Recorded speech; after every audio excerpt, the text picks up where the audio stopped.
So you're a noob. It's okay, me too. In retrospect, calling the channel Yammy Noob kind of pigeonholed the whole thing into a life of noobishness, but that's not all bad. When you think you know everything, that's when you stop learning. Man, that's some profound stuff for the first 100 words of this script. See, that's why you come here. Deep, thought-provoking quotes. What was I saying? Oh yeah, noobs. Noobs have it rough. They're trying to learn how to ride a bike without dropping their shiny new loan payment on the ground, all while they're getting roasted by more seasoned riders for doing silly things. Unfortunately, there's no way to hide the fact that you're a beginner rider. There's lots of mechanical skills you're developing, like throttle control, not waddling the bike at stoplights, dank nooners, and the like. But luckily for you, your old Papa Yam has been sifting through the comments sections, trolling the Discord server, and carefully observing local bike nights from the bushes, and collected a list of 10 more mistakes that beginners make that will instantly and loudly proclaim to everyone that you're a beginner and you have no clue what you're doing. Now, because I'm such a nice guy, I'm going to start you off with a little advice. One dumb thing that I see beginners and vets alike do is ride around their new bike with stock OE rubber. It's true that some manufacturers are getting better about putting quality tires like S22s or Pilot Road 5s on their bikes, but you're just as likely to find a crappy donut on your ride, especially beginner bikes. The tires are your most important contact point, and since they connect your bike to the ground, getting good tires is worth the investment. But where to buy your tires? Why, shop.yammynoob.co, of course. We've got the Battle Axe S22 for you fast boys, T31s for sport touring bros, and TKC 80s for ADV and dual sport boys. Each one hand-picked by yours truly, so you know they're the right choice. But if you're a cruiser boy or you're looking for something specific, we're expanding our inventory as we speak, so stay tuned to shop.yammynoob.co to see what's being added. Oh, and before I forget, if you pick up anything on the store, you're automatically earning 1 entry for every $1 you spend to win our giveaway motorcycles. We've got the CRF 300L, the ZX6R, the Tuono, and a very special new modern classic that we're revealing this week, so stay tuned.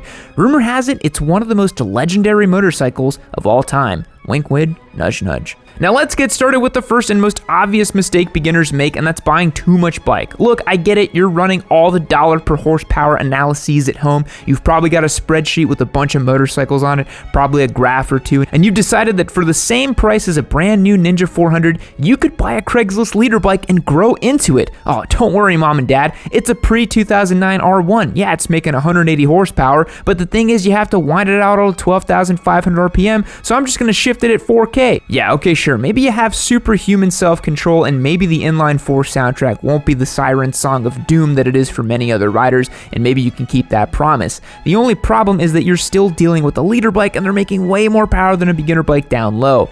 Let me spell this out for you real slow. You should not and cannot start riding on a leader bike. You're not going to learn, you're not going to have fun, and everyone around you is going to know that you bit off more than you can chew. Getting a bigger bike is not going to magically convince people that you know how to ride, so don't even try it. The other side of that coin is buying too little bike. It may sound stupid to our A1 audience out there cursed to an existence upon 125cc mules, but here in America, it is possible to buy a bike that is incapable of being safe on the highway. For all you squids hoping that this is where I recommend starting on a 600 or a 650 because 300s don't have passing power, I am sorry to disappoint you, but that's also wrong. I'm thinking more along the lines of a Grom, a Monkey, an old Rebel 250, or other sub 300 or 250cc motorcycles. Anything north of 250cc's is going to be just fine. The problem with bikes with engines that small is twofold. First and most obviously, bikes with tiny engines and no power can't get out of their own way. On highways where the speed limit is 75 or higher, you're going to struggle to keep up with the flow of traffic, and you might even be putting yourself in harm's way, even if you're cruising in the right lane. The second thing is that they're not going to teach you proper throttle control because there is no throttle to control. You basically need to be wide open everywhere and all the time to go anywhere. If you learn those habits on a little bike, then take them to a big bike, you're going to have a bad time. They might be cheap, but we don't really recommend starting on a Grom. The next mistake that'll put a big old noob sticker right in the middle of your forehead is getting all the work done on your bike at a shop. If you're at a bike night and you tell folks that all your work is done at the dealer, people will think you're either rolling in disposable cash or you're too scared to try wrenching on your bike.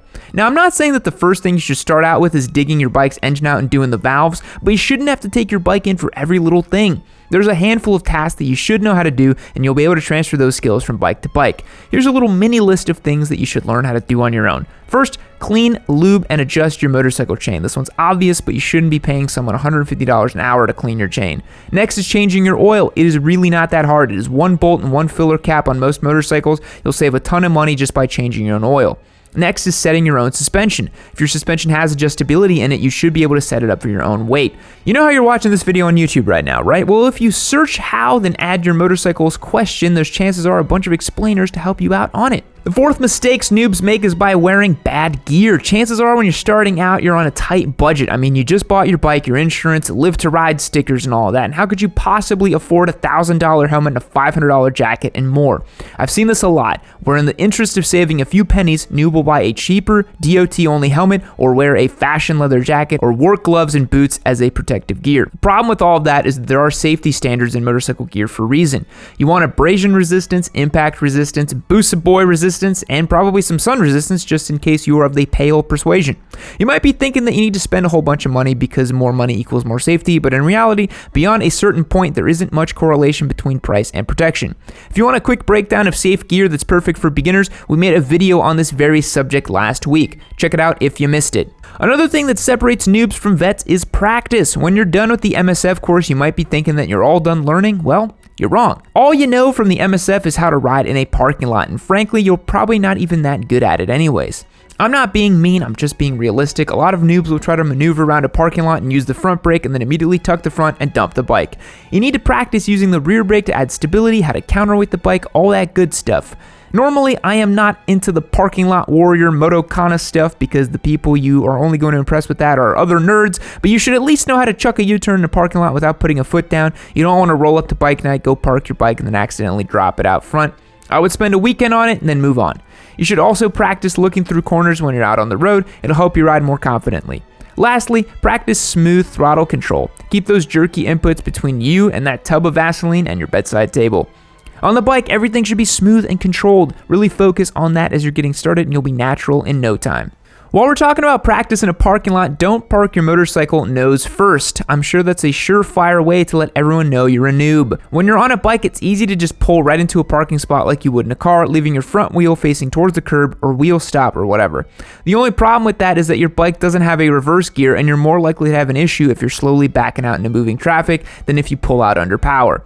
Also, you can't see behind you as well on a bike when you're backing out. Instead, back the bike into a parking spot so you can leave more easily. It sounds small, but it makes a difference. If you really want to flex, you can pull in normally, then do a kickstand turn in the spot, turning it in the front wheels facing outwards.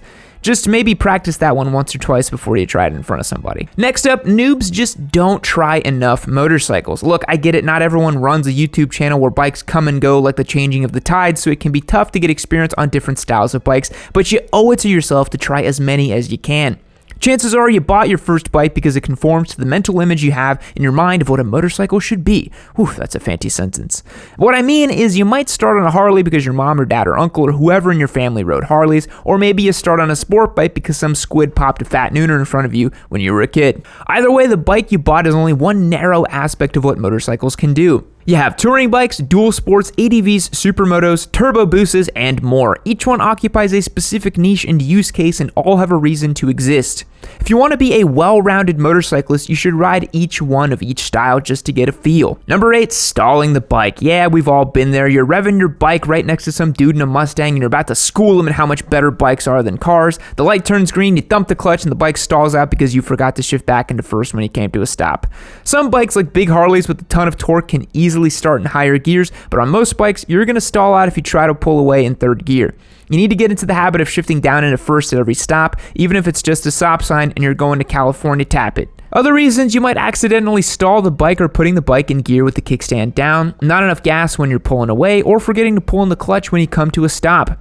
This one is probably most likely to get you laughed at, so get good at not stalling your motorcycle and you won't broadcast to the world that you're a noob. And honestly guys, it still happens to me every once in a while. Just happens to the best of us. 2 more quick ones for you. Number 9, leaving your blinkers on. Plenty of riders do this, but a noob is way more likely to forget to clear the blinker. This is obviously a bad thing because people behind you aren't going to know what you're doing. Are you turning right? Are you 90 years old? Are we trapped in the Matrix? All those questions and more will rattle around the confused mind of a normie in a car behind you. Little do they know that you're just a noob and you forgot. Some bikes have self-canceling indicators, but the vast majority of bikes don't, so get in the habit of clearing those blinkers after every turn. Who knows, it might help keep you safe. At the very least, people won't call you a noob. Lastly, noobs are most likely to overcook it into a corner. They either misjudge how sharp the corner is, they don't trust their tires, or they didn't brake hard enough. Regardless, coming in too hot leads to a whole bunch of bad things, with the worst being that you run wide into the other lane, and the worst being, well, the coffin meme kind of sums it up pretty well. This is usually the result of noob riding beyond their limits, trying to keep up with another rider on a group ride. Remember guys, there is no point in trying to go fast on the street. That's literally why we invented racetracks. Ride your own ride. Another cause is target fixation. If you don't know what that is, basically, it's when you look at something on the side of the road and accidentally ride right into it. Keep your eyes on the road, look through the turn, and take it easy. That's the easiest way not to get yourself into trouble. Fake fact, the LEGO headquarters had to be rebuilt 3 times due to shoddy construction. Goodbye.